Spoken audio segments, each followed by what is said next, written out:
Hello, this is Candace. And my friend Jenny.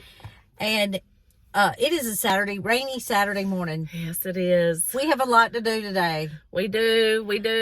It's been a week. We've been trying to get together, and it took us a while, but we're going to work. We're going to do it every week. We said it. We made a commitment. Yes, made a commitment. We're going to do it. We're going to do it.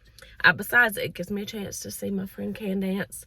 My friend Jenny. Because we're not working together every day now. That's right. So I have my withdrawals, so I have to be sure that I come and see her. That we get it in. That's right.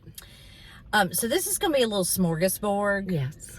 We had planned to talk about in detail about the Michael Peterson case that is now, they have made a episode series about with Colin Firth and who else is in it? I don't know, because I haven't watched that yet. I was telling Candace that yesterday I was going to, or one day this week, I was going to watch the actual documentary of Michael Peterson.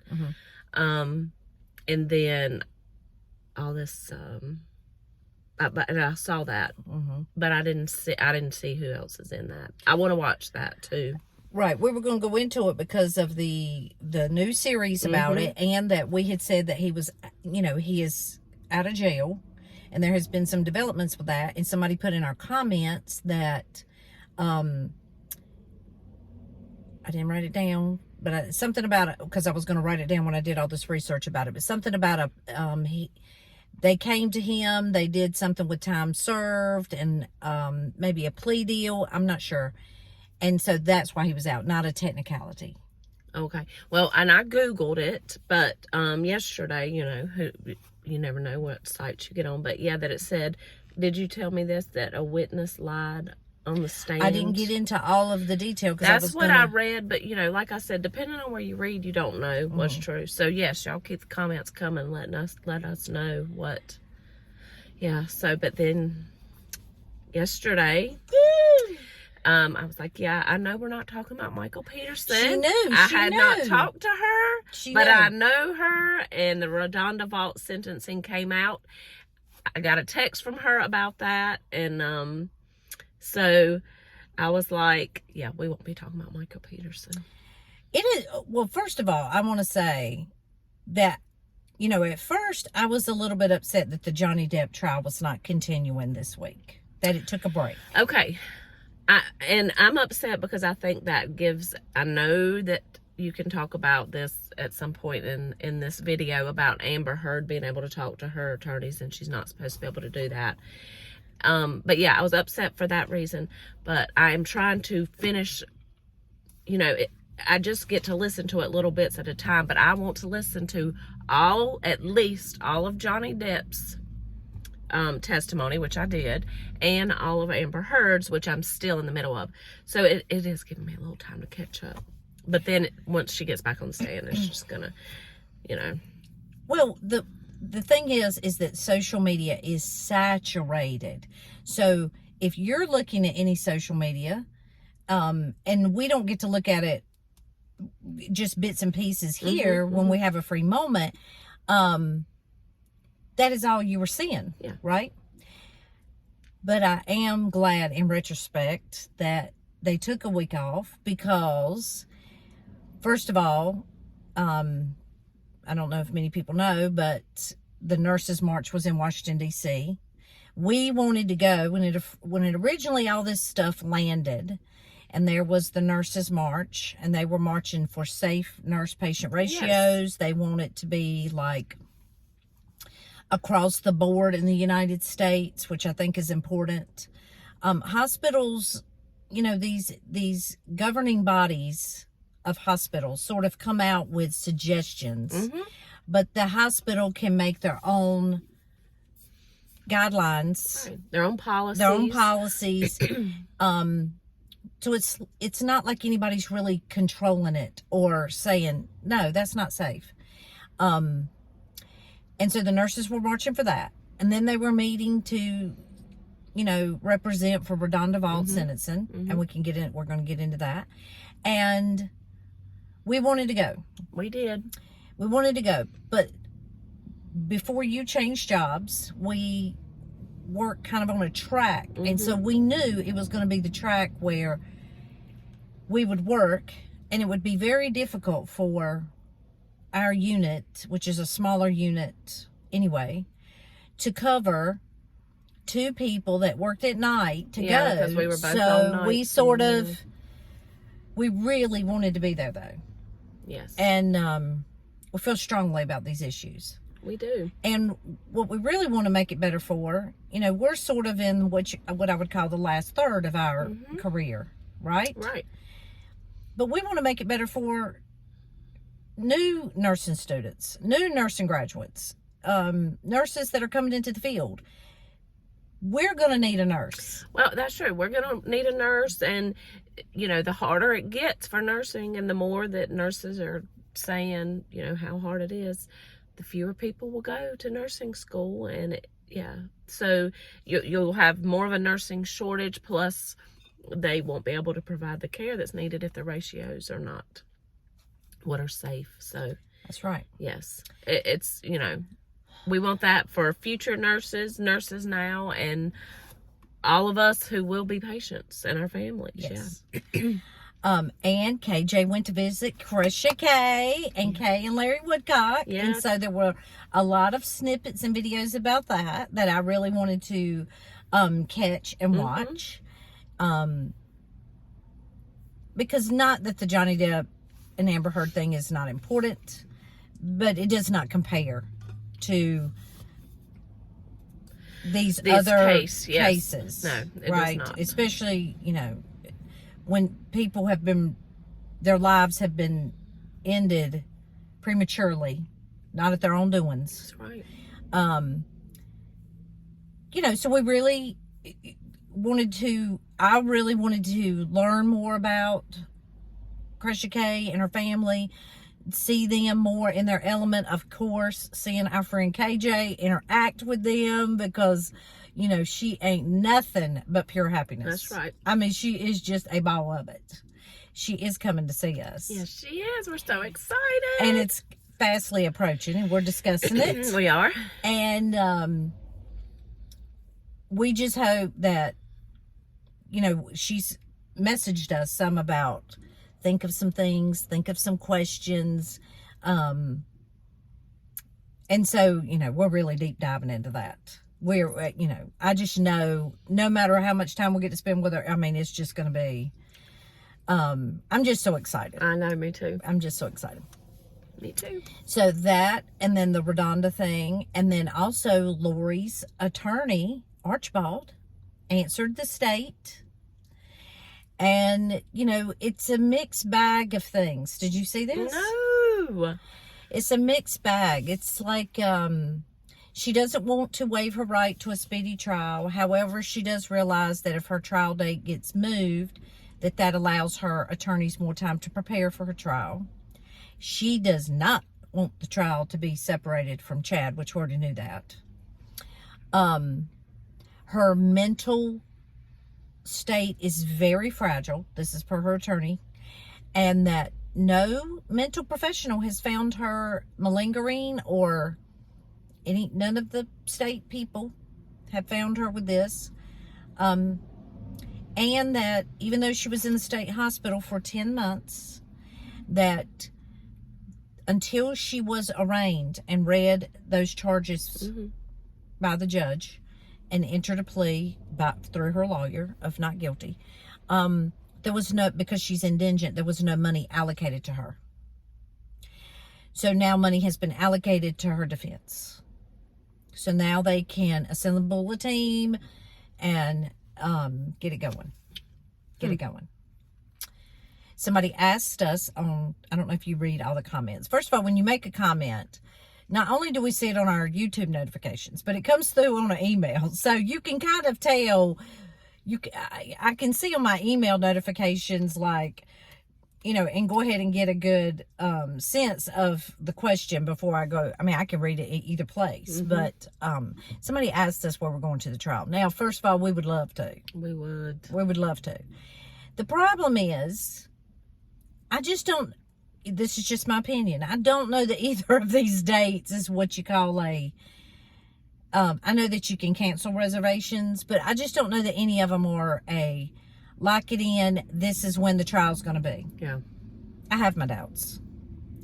I do. I have my doubts. I think that there's a lot of play that goes along in these cases, and that, I mean, look at RaDonda. I mean, it seems like this occurred maybe 2016, 2017. Yeah. Right? 2017, I think. And it's 2022. So, and not necessarily, and I know that COVID had something to do with that, and they're probably backlogged, but there's a lot of factors. There's a lot of factors in play that goes on, and the longer that they can keep their client from being convicted of a felony, and I mean, I'm talking about all cases. Right. That benefits their client. So, you know, who's to just say, do I hope it comes off? I mean, heck, yes, I do. I really do. But I just don't know about, you know, going out to Idaho in January. I mean, driving it would not be an option. We don't. We get very little snow here. Yeah, it would not be good. It would not be something for us to be doing. We'd be having to go through snow at least somewhere, even if it wasn't snowing there, I'm sure. I mean, even KJ said that her husband said, we're not taking the RV. So we'll just have to see. We'll just have to see. We would love to. We would, and if there's any way we can, we would love to. We will. Yeah. So about RaDonda. So first of all, did you go back? Did you watch it? I did.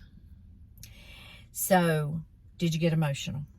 Yes. Now, I did not hear, all I heard was what the judge said. I just heard what the judge said. I know that at some point she spoke. RaDonda did. She did speak. I didn't, and the families of the...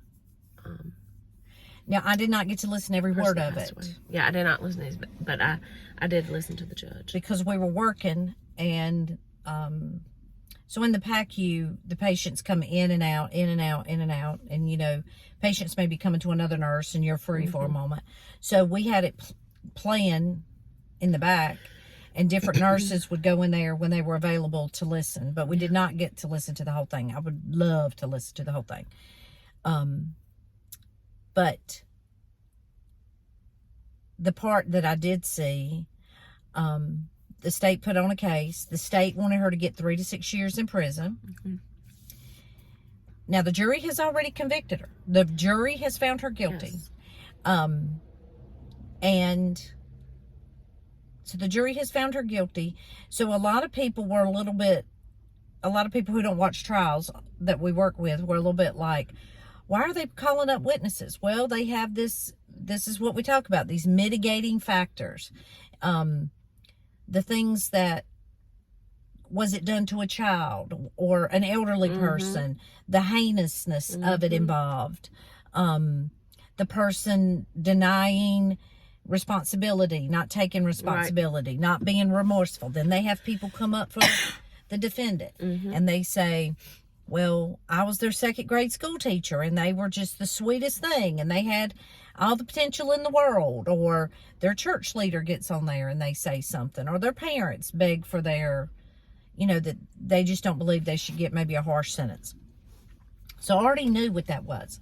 But so, you know, it was a little bit confusing because the state, it was confusing to other people that we work with, because the state calls up Miss Murphy's family or some members of her family.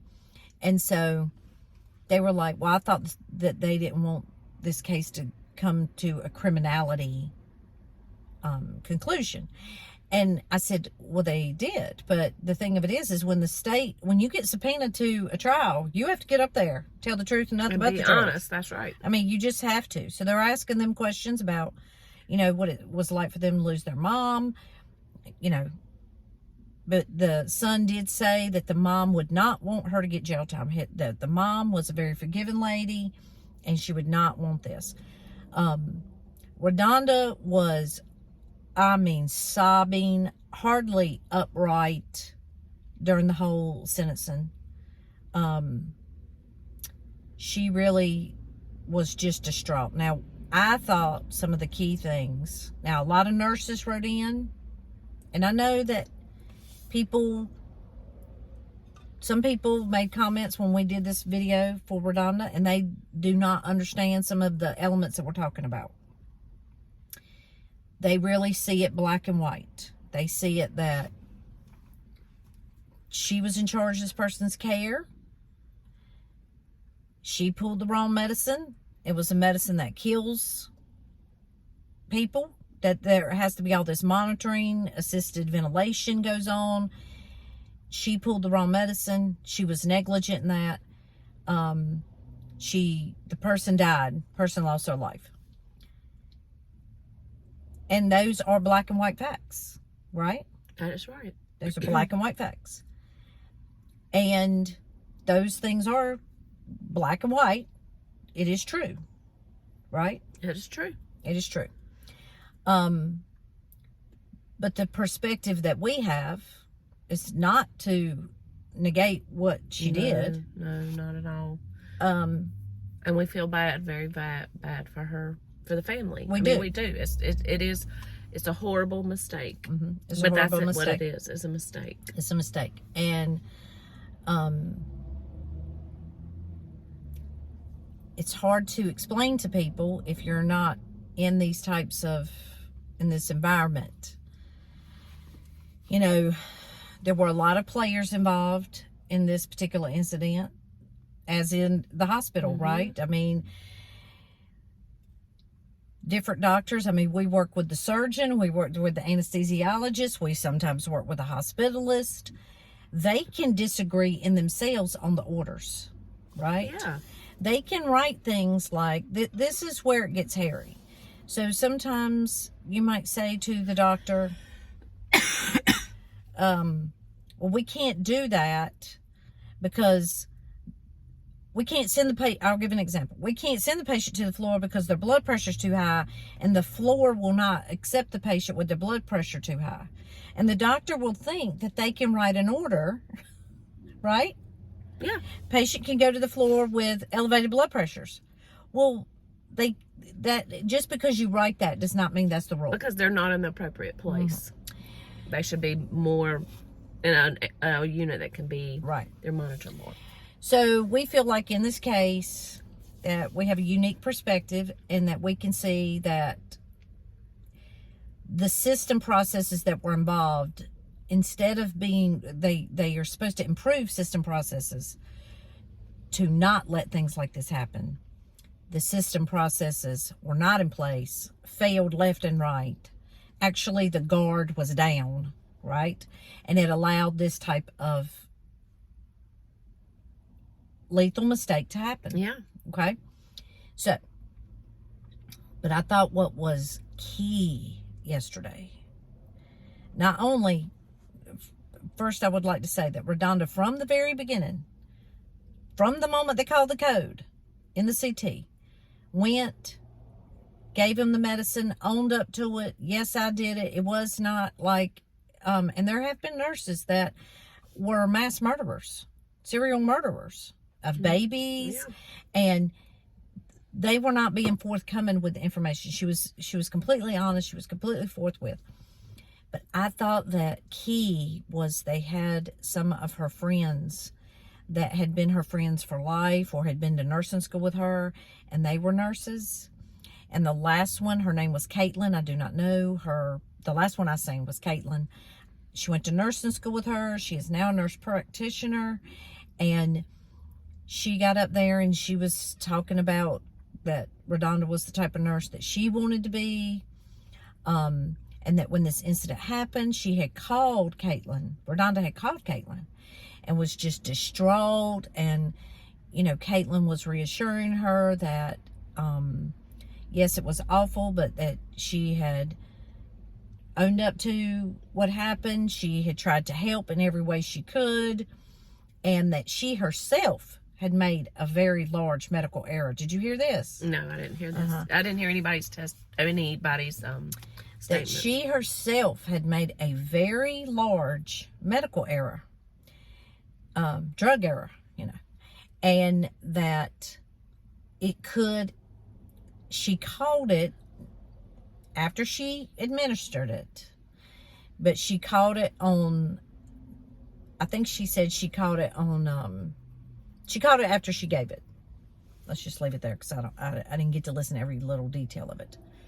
So all of the witnesses that have been up there, there's been no cross-examination by the prosecution that I seen, right? But on this particular nurse, the DA gets up and he says, well, what was this medical error? She gave too much insulin to a person.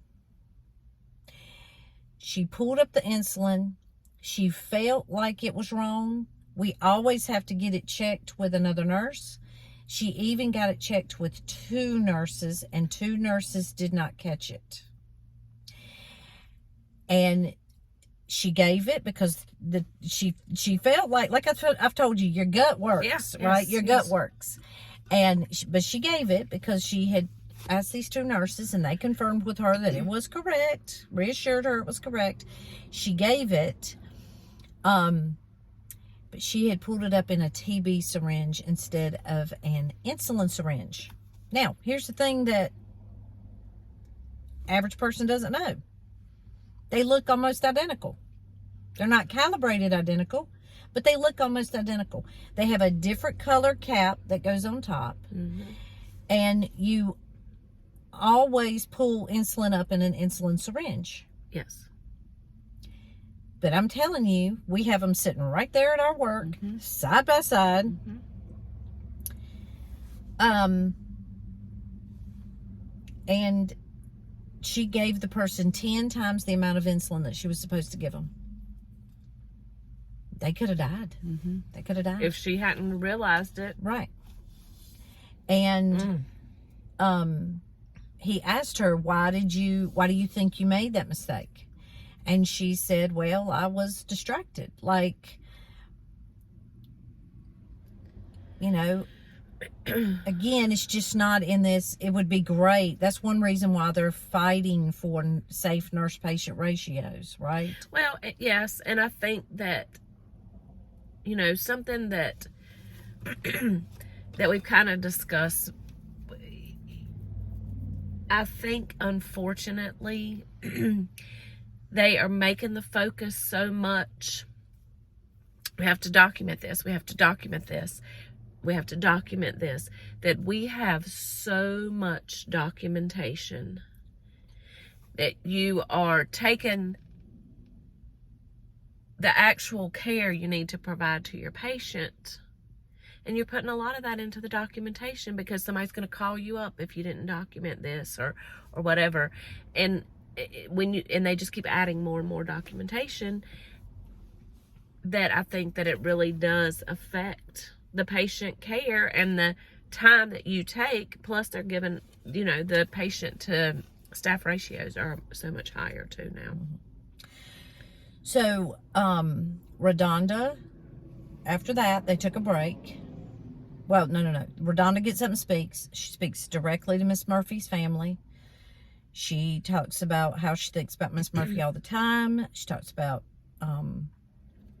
how she knows that Miss Murphy's family has seen this outpouring of support for RaDonda, and that she wanted them to understand that it's not that they're not supportive of Miss Murphy, right?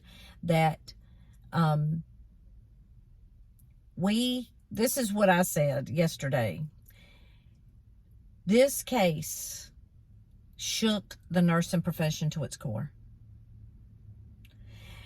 The nursing profession was already having cracks, meaning nursing shortage and these things with with COVID and some even things before like that. COVID. And I think COVID showed a lot of those issues. Right. And then, but this case, there were a lot of people who done a lot wrong in this case. There was one person that said she wouldn't have been charged if her initials were MD, meaning doctor. The doctor falsified the records. I mean, what is that? Right? So, but you put it all on this person. And it shook the nursing profession to the core. And nurses who have predominantly been very, Yes, I'll take it on. Yes, I'll come in extra. Yes, I'll help. Yes, I'll take that extra patient, even though it's really outside of what I'm supposed to be doing. Nurse-patient ratio. Nurses are going to start standing up for themselves, and we're going to start demanding, because ultimately, if the patient is at the center of the care, right? We need to be the ones we are the patient advocate. And so we are supposed to be the ones that stand up and say, no, this is not safe.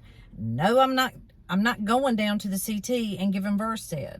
If the doctor wants to order, a Xanax pill, I'll take that down there and administer it, but I can't scan it. No, it's not safe. It's not safe. Medicine should have been administered before she ever left the unit, and the policy and the processes should have been employed before she ever left the unit. You shouldn't be going to another unit giving medicine. That's right. Right? So, but RaDonda apologized. She apologized to the court. She apologized to the judge. She just took ownership of all responsibility. As she has from the very beginning. As she has from the beginning. And it's very unfortunate for this family. And all we can hope, and pray is that it changes something so that it doesn't happen to another family. For the good. For the good. For the good. And so they were supposed to come back at 2:00. Well, I guess they came back at 2:00 and the judge asked for a break. A recess. Another recess for the judge. Right? Oh. And it was long. It was lengthy. I didn't know. I mean, I feel like, anytime it's taken a long time, it feels like people are really weighing the outcomes. A lot of nurses had wrote to the judge. A lot of nurses had wrote to the defense attorney and asked them to present that information to the judge. There were a lot of nurses that were there for RaDonda in purple. Yeah, I saw that. Nurse Erica, I think her name's APRN Beauty. She's a big nurse advocate on social media. There were a lot out there. They were in purple. They were representing. They had, a lot of people, they have these shirts called I Am RaDonda. And what you realize is watching this is before you knew it, you could be wrapped up in one of these situations, in this high stress, high acuity situation. Because I think that you just think, well, I've got to do this. I've got to do this to take care of the patient. I've got to, and I think that's what happened to her is this is just what she thought was supposed to happen. And those of us that have been in the nursing profession for a long time know how safe patient care was in the past, right? Yes. It was very different than it looks today. Yes. And the patients do need to be taken care of, but you've got to get in there sometimes and look at, like we know during COVID, they were talking about doing emergency documenting where you only document the necessities. I think that's what they need to look at that.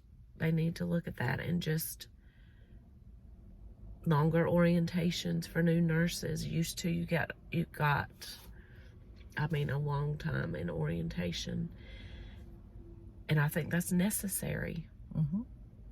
Because it will help you work. You'll have a preceptor until you start getting those nursing gut feelings. So, because a lot of it is a gut feeling, right? Oh, yeah. And the thing because we're having such a nursing crisis, you have a lot of travel nurses we have a great travel nurse that we work with right now. But when you're a travel nurse, you go into these hospitals, like I said, the policies are different in different areas in our hospitals, our hospital, related to nursing. You would think, okay, we're nurses. Some of these general policies would be the same throughout the system, but it's not that way. And I don't really understand it. I don't either. But the judge took a long time. And the judge, I think her name is Judge Jennifer Smith, This is in the great state of Tennessee. Gave me renewed hope for the judicial system and for humanity at large. Yes. Because she really, you could tell she really took into consideration Miss Murphy's family, the loss of Miss Murphy, RaDonda, how RaDonda had acted from the very beginning of the incident happening, being discovered. You know, really before anybody knew what happened, RaDonda was the one that said what happened. Right. And her conduct during the trial, judges are observing what goes on in the trial, how the parties are acting during the case. And she really took into, you know, she really explained like this abuse of an elderly person, which is a newer law in the state of Tennessee. And, you know, nobody needs to be more protected than people who cannot protect themselves. That's exactly right. Okay? So, babies, children, the mentally impaired, elderly people. Yes, we need extra laws because these people cannot speak for themselves. They cannot protect themselves. And so the judge explained that it would be as if you were, what she read the law to be, it's like if you were, if you're taking care of an elderly person, but you're having their money sent to your bank account, right. and you're not giving them any of their money. Yeah. So if you're doing financial, you know, harassment, I guess, on them, and they can't do anything about it because they're elderly, or sexual abuse on elderly people, they cannot speak for themselves. They cannot blow the whistle, so to speak. Right. And she said that, yes, Miss Murphy was of this age, but this didn't fall under abuse of an elderly person as the way that she read the law. And she even said they may have meant to put this type of information in there about giving them the wrong medicine, but she said she can only go by what they wrote down. She cannot. It's not her job to put in what they might have meant and change the law. Right. She has to go with what the law says. Yeah. So, but she gave RaDonda 3 years for charge 1, 2 years for charge 2, which was abuse of the elderly person. They were to run concurrently, not consecutively, which means they're running at the same time. Okay. But then the judge talked about RaDonda's character and looking into the entire, how this case would affect the public. And you could just tell that the judge really thought and just took it. I mean, the judge was probably really, it was a hard burden for the judge. Well, and because one thing she said too, that I've heard in the Chad and Lori Daybell case, we talked about, and KJ I know has talked about, that so many times the victims are forgotten, not forgotten, but the emphasis is not on the victim. And the judge said that. The judge looked at the Murphy family and said, you know, a lot of times that's the case, but that is not, you know, I took that into account. She is not forgotten. She is not forgotten. So she did look at both aspects. She looked at it all. You could tell she wasn't flippant about it, you know, and she took into consideration that she had not had any prior run-ins with the law, her accountability, her remorse. She did not think that she intended to go out and kill Miss Murphy that day. Right. I just thought it was very powerful. And so she looks at the case for being, is it diverse? Divergent, I thought she said. Something about divergent, which I didn't really, I have to be honest, didn't understand that part of it. So what it means is, because I didn't know what it meant either. I'm glad I did. There was something I didn't know either that she did.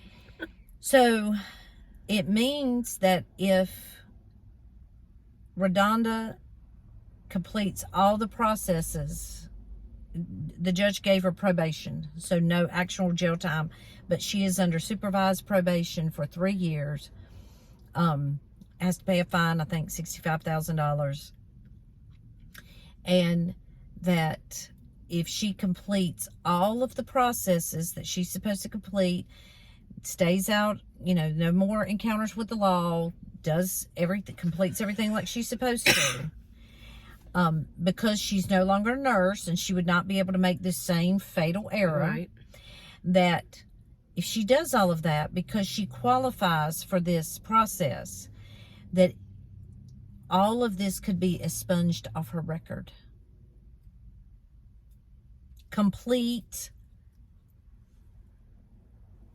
as if it never happened.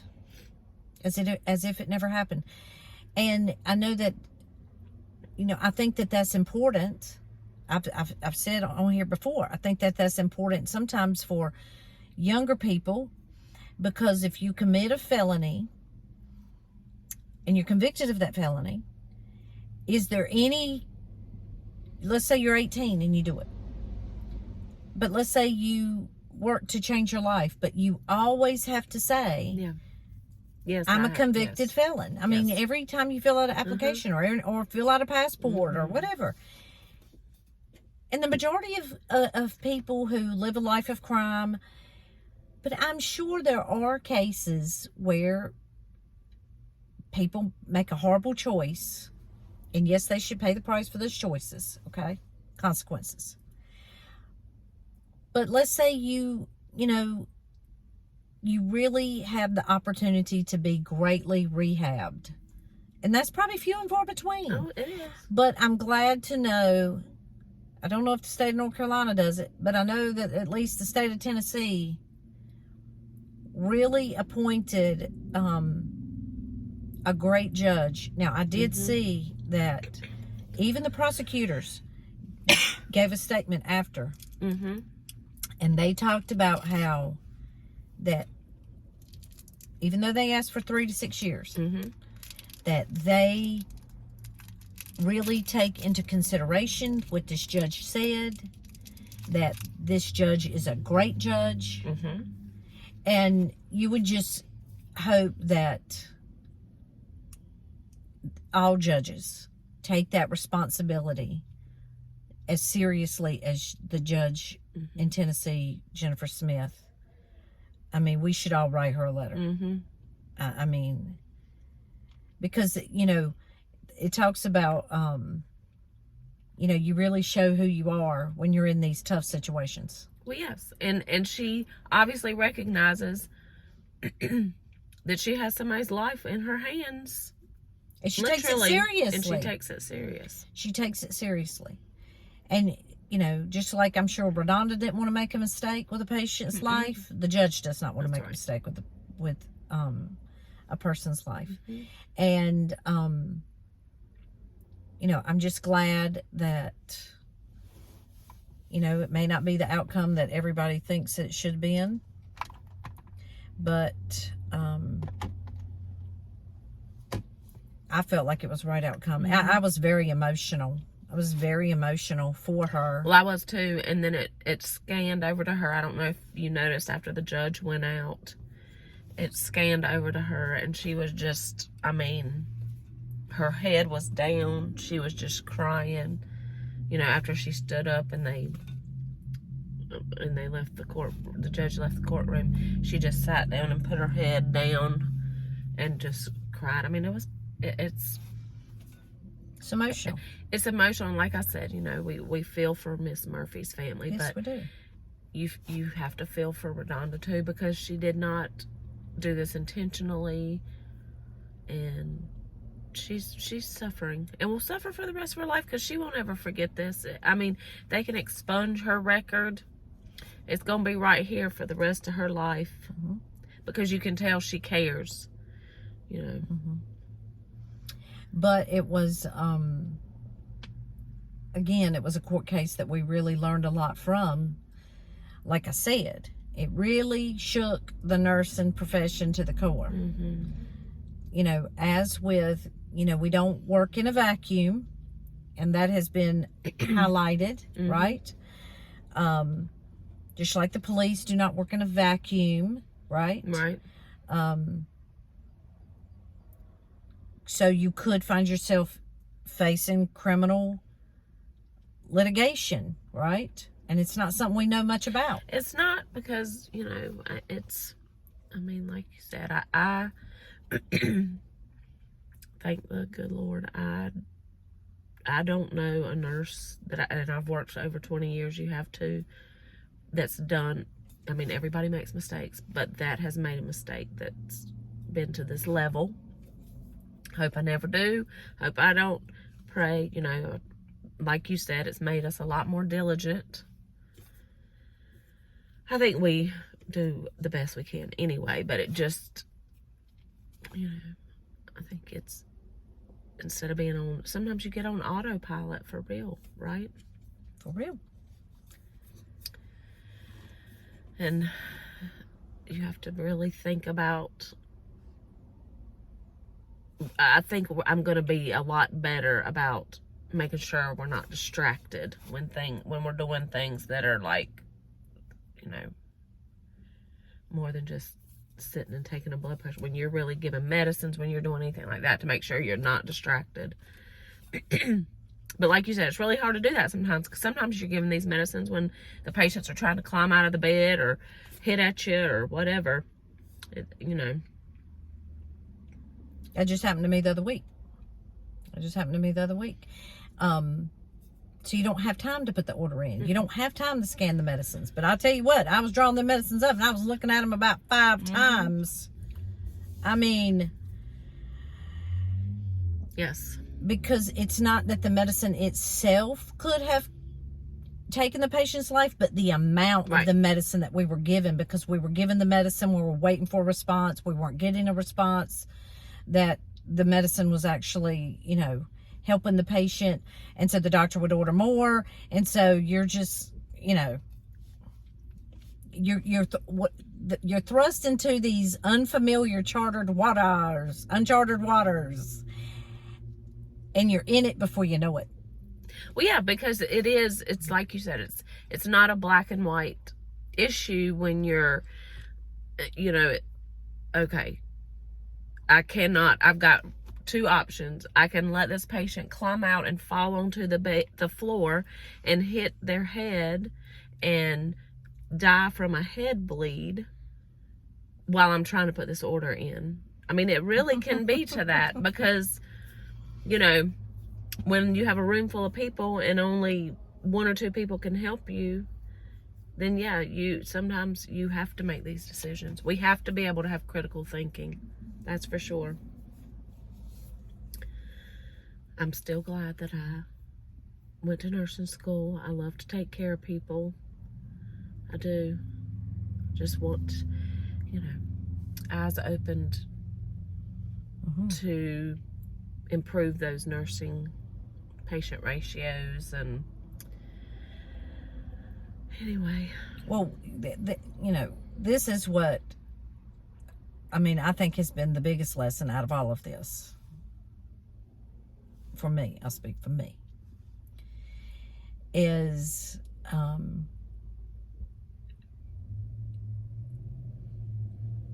not nursing administration, but the nurses at the bedside are the ones that see these things that we're asked to do that we should not be asked to do. And because it's not every single patient, or it happened earlier in the day, we have got to keep highlighting these things, because we have to institute the change. The patient does not know. No. The patient doesn't have to know. No. I mean, what I mean is the patient is not responsible for having to know, check that med 5 times, right? The patient doesn't have to know that. I am trained to know that. Right. Right? So I'm trained to know that's a safe dose of medicine to give or I'm not giving it, or I am trained to know in the policies and procedures of the hospital. And nurses are going to have to be, we're just going to have to stand up and be a more unified voice and stand together for the patient. Stand which is together. What we're supposed to do. Right. Yes. And instead of being like, well, you know, I know Candace isn't going to give us medication, but Jenny might. Let's go ask Jenny, you know. And, you know, instead of always saying yes, just say what's right. Right? That's exactly right. We do have a culture of knowing who will do. I mean, we're not trying to say bad things, but you do know the people that are the yes people. Yes. And we know the people who will take things on. Your manager knows the people that will come in extra and the people who will give her a no every single time. Yeah. Right? Right. And it's been that way ever since I worked. Yes. Yeah, they know. It's a part of that caring, empathy. What can I do to help? That DNA of a nurse that is sometimes exploited. Yeah. That's thinking, I got to be there for my team. I got to be there for the patients.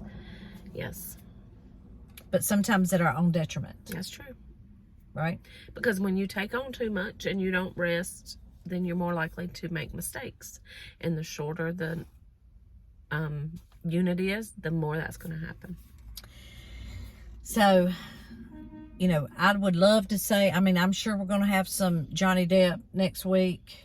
I would love to say we're going to be able to focus on, every time I think, well, we'll be able to focus on this because this is probably going to take a breath. This case is probably going to take a breath for a little bit and there won't be a lot of action in it.